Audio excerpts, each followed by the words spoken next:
Pag sinabi mo honey, ang healthy na honey, yung pong sigurado ka na pure honey, hindi pa na-process, yun po ang natural sugar. Dahil yung mga honey na binibenta natin ngayon, napakarami po, hindi na po yung pure na honey. Hindi na healthy. Ang healthy ay maskubado.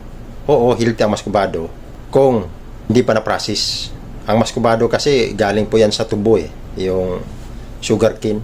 Kainin mo yung sugar cane, ang sugar noon, healthy yun. At ang kasunod na maskubado, yung brown sugar, hindi na rin, na-process na po yan.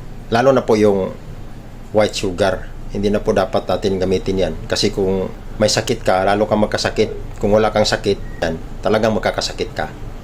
Yung stevia na mabili natin, hindi na rin po yan masabi natin na considered na healthy. Bakit? Napaprocess na po yan. Ang healthy na stevia, yung pong kapipitas mo ng dahon ng stevia at kinakain mo.